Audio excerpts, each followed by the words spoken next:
This is the attitude of many people out there. They don't literally go to the beach, dig a hole and bury their head like these Australians did. It's an image from Australia, I believe, from the Independent newspaper. They don't do that, but they will, they will ignore and deny anything that disrupts their relief. Look, if, for example, you see weird lines in the sky, even if you don't know that they are called chemtrails, if you notice those weird lines over and over again, and you notice that they don't dissolve, you ought to think, what's going on here? I had someone tell me, Rashid, chemtrails, I knew years back, people were talking about it and I knew that something wasn't right about them, but I wasn't interested. I thought to myself, how could you not be interested? How could something affect the sky above you, where you live, and you're not interested? That attitude was quite weird to me. But okay, apart from that, look at other stuff. In this world, most of the time, when you have those mysteries, those things that can't be explained, or maybe not really mysteries, maybe it's just cold cases that aren't solved, 95% of the time, those things remain unsolved because people don't want to look into it. That's how simple it is. People make it a taboo to talk about certain things because if they talk about it, they need to acknowledge something is wrong, then they need to deal with what's wrong. They don't want to deal with what's wrong. They just want to be relieved. And anyone who disrupts this relief becomes their enemy. Straight up, that's how a lot of common folks are. I mean, just think about it, y'all. There are things happening around you that don't add up. You notice it, but instead of acknowledging that something doesn't add up, you bury your head in the sand. You don't want to be bothered. So reality bothers you. Something's not right around you, but you don't want to be bothered by it. So you don't want to be realistic. You don't want to operate in reality. Even though you are in reality and you can't ever escape reality, you want to avoid reality. Why am I sharing this with you, subscribers? Listen. Anytime anyone approaches you, examine them. You have a natural obligation from the Most High to examine those that approach you. Why? Because not everyone approaches you with the right motives. Some people carry an agenda with them. For example, let's say you guys are talking about chemtrails. You and a few buddies, and someone later begins to talk to you about chemtrails also. But you sense that this individual really doesn't want to talk about chemtrails, yet they start a conversation about chemtrails. Why are they starting a conversation about chemtrails when you notice they didn't want to talk about it? It is because they notice that something indeed is going on, but they don't want to face it. And now you guys were talking about it, so now he or she may try to convince you that it's all BS, that there's nothing is going on. That is his or her agenda. So when he or she approached you, it was not sincere. It was sinister because they want to shut down your conversation about chemtrails because they don't want to be disrupted. They are relieved in avoiding reality and they want you to join them in their relief seeking. The fact that you're discussing something serious disrupts them. So now they want to shut you all down. And if it doesn't matter if they don't succeed in shutting you down, they will attack you.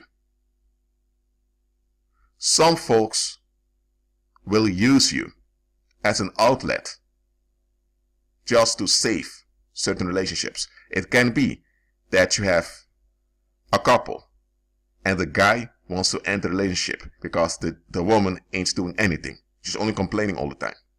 Then one day, this woman, you're not aware she's part of a couple. She's not even aware she's into a relationship. She approaches you because she needs help with spiritual things.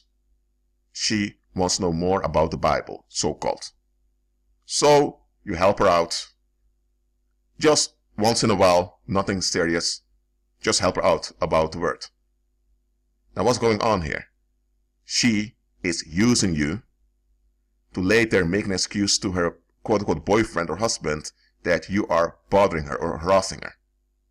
Even though that's not true at all, you can put out phone records or emails or text messages showing that she was the one interested in studying the word. It won't matter because that man that she's with also doesn't want to face reality. He doesn't want to face himself. So when she plays the victim that she's being bothered, he will turn on you. Whether you're male or female, he will turn on you, and now you are in danger. Now he will project all his frustrations onto you, and she will join him, and then they both remain a couple. They are relieved, and you are in danger. What happened there? This scammer approached you to trap you. Her motive was to trap you all along. She wanted relief, but she didn't want to face what was going on. That's why she wanted relief to begin with, because she didn't want to face things. So she sought for an outlet. She wants to keep her head buried in the sand. And one way to keep her head buried in the sand is to trick others into traps. You have folks like this. You have males doing it as well as females. For example, maybe you have a YouTube channel like I do. Or maybe not a YouTube channel. Maybe you have a social media platform where you share data. You share stuff. Maybe not things related to exposing shadow government or anything like that. Maybe you're just discussing something from history. Let's say you talk about the Napoleon era. Because you and a few folks are interested in finding out what really happened. Then someone comes along and said, well, all of those historical figures are fictitious since past 150 years before the Great Reset. And then you think, what? What is the individual talking about, Great Reset? What's going on there? This individual who is seeking relief got involved in some cult that believes that 150 or 160 years ago, the world underwent a great reset in which some fictitious empire called Tartaria was dissolved and some usurpers established a whole civilization based on fake history. Now, he or she may be part of this cult because the cult grants them relief. They don't care whether what the cult is saying is true or not. They just want to maintain their relief. So now they see you folks talking about history. So now he or she wants validation.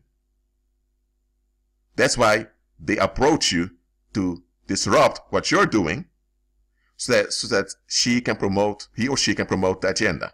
So they carry an agenda with them and they want you in the agenda. They made up their mind that they feel okay with this cult, that they don't want to leave the cult. So anything that challenges the cult, they attack to preserve their relief. You have folks like this. Not all of them are part of cults, but you have a lot of folks who just don't want to be challenged. Which is unnatural because in life you will be challenged. And when things happen around you, which is reality, you must face it. But you have folks that don't want to do that. So their agenda becomes to assault and sometimes even kill everyone that disrupts their relief seeking. You have folks like this. They will come as wolves in sheep's clothing, pretending to seek for help. They may even praise you and thank you for helping them. Why? I'm not telling you to always expect the worst from other people. No, I'm not telling you to be cynical. I'm not telling you to, to be paranoid. Absolutely not. Just examine those that approach you, whether it's online or in daily life. Just examine them. And once you notice that someone is only into seeking relief, then keep your safe distance from them.